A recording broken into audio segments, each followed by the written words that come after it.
Assalamualaikum warahmatullahi wabarakatuh. Jumpa lagi dengan Bu Faiz di dalam Mapel Akidah Akhlak. Hari ini kita lanjutkan materi akhlak terpuji berikutnya, yaitu tasamuh.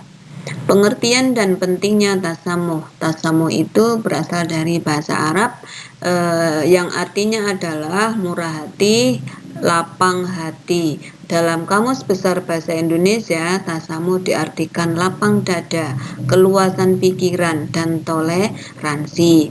Adapun pengertian tasamuh adalah sikap atau perbuatan melapangkan dada, tenggang rasa dalam menghadapi perbedaan baik pendapat, keyakinan maupun agama, ya kan? Jadi intinya sikap tasamuh itu adalah sikap menghormati orang lain untuk melaksanakan hak-haknya. Kenapa? Karena sikap ini dibutuhkan dalam pergaulan, karena setiap manusia memiliki kelebihan dan kekurangan sesuai dengan potensi yang dimiliki oleh masing-masing manusia. Jadi sikap tasamuh ini akan menumbuhkan persatuan dan kerukunan umat manusia. Karena apa? Karena sikap tasamuh itu berfungsi sebagai pengikat persatuan dan kerukunan.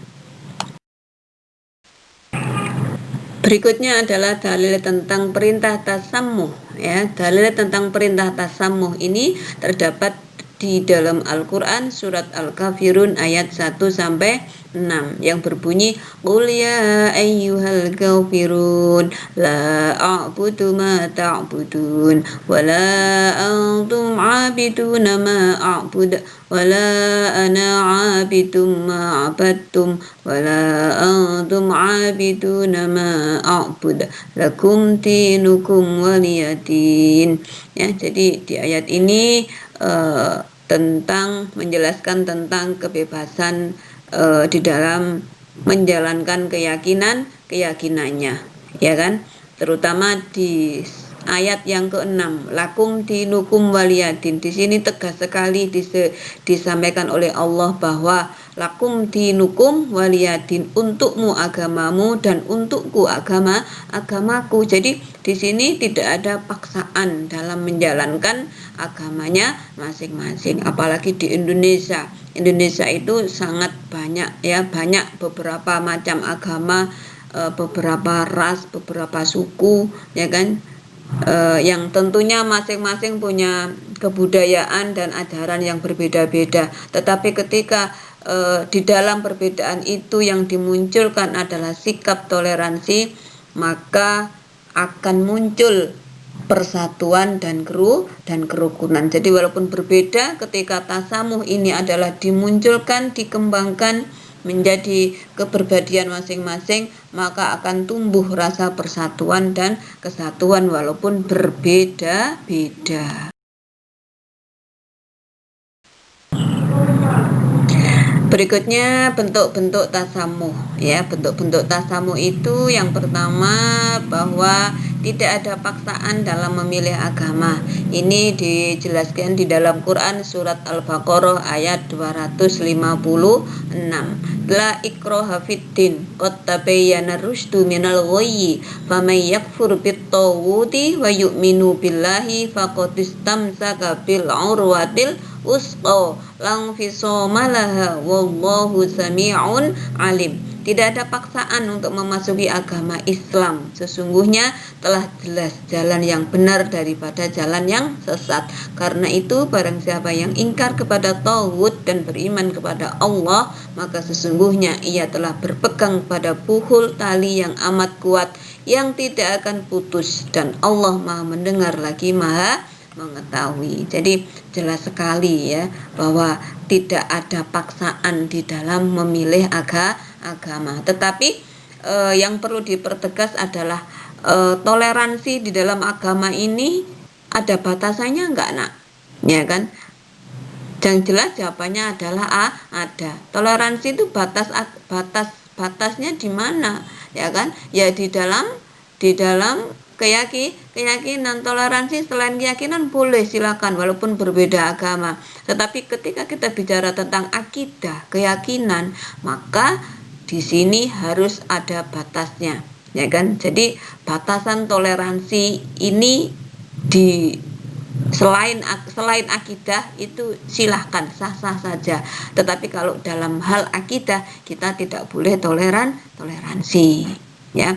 Misalnya kalian ikut beribadah kepada teman kalian yang beda agama, kalian masuk ikut beribadah di situ. Nah, itu tidak boleh karena itu sudah menyangkut tentang akidah. Kalau kita bicara akidah berarti harus tegas, ya kan?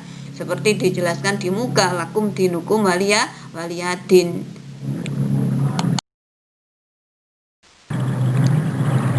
Berikutnya adalah bentuk tasamuh selanjutnya adalah tidak memaksakan kepentingan dan keinginan. Yang ketiga, menghormati dan menghargai perbedaan. Jadi belajarlah menghargai sebuah perbedaan. Jadi berbeda itu wajar, nak.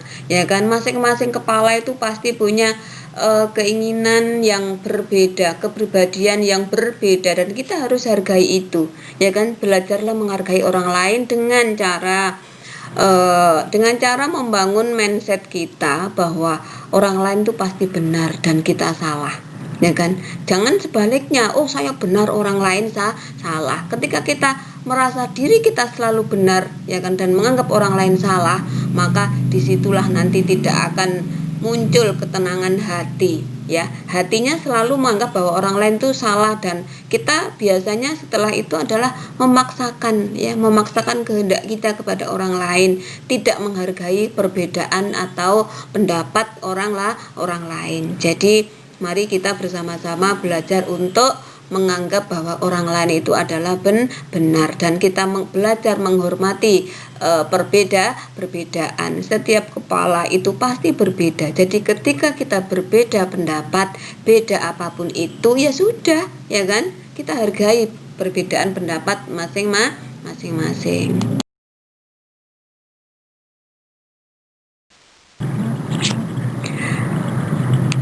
Berikutnya adalah perilaku yang mencerminkan sikap tasamuh, ya kan? Perilaku yang mencerminkan sikap tasamuh itu diantaranya adalah pertama, tidak memaksakan agama kepada orang lain. Yang kedua, tidak menghalangi hak orang lain walaupun dalam perasaannya terdapat rasa benci, ya kan, karena akhlaknya yang tercela. Misalkan kita menghadapi seseorang yang akhlaknya tercela, yang membuat kita nggak suka, tapi dia punya hak yang harus kita tidak boleh untuk menghalangi. Di dalam Al-Quran surat Az-Zukhruf ayat 83 disebutkan, fastamsik billadzi uhiya ilaika innaka ala siratim mustaqim. Maka biarlah mereka tenggelam dalam kesesatan dan bermain-main sampai mereka menemui hari yang dijanjikan kepada mereka.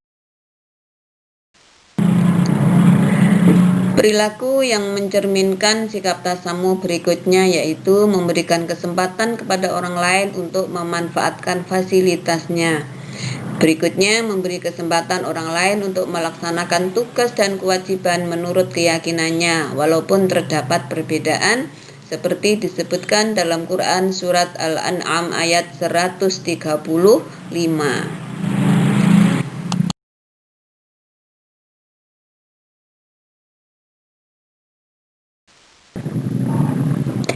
Contoh perilaku tasamuh dalam kehidupan sehari-hari. Yang pertama, menghentikan sementara acara atau rapat ketika tiba waktu sholat. Ini mungkin kita bisa belajar dari negara Turki, ya. Begitu azan dikumandangkan, maka semua orang berlari-lari tergesa-gesa untuk memenuhi panggilan Allah, karena azan itu adalah panggilan Allah, okay?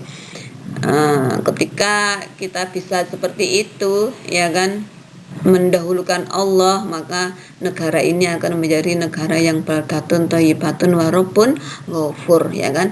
Kita ini masih sering menunda-nunda panggilan Allah. Sudah dipanggil oleh Allah, ya kan, kita tunda nanti, dan akhirnya ibadah kita menjadi di tengah dan bahkan di akhir waktu. Yang kedua, tidak menyalakan klakson motor atau mobil ketika melewati tempat ibadah, ya kan.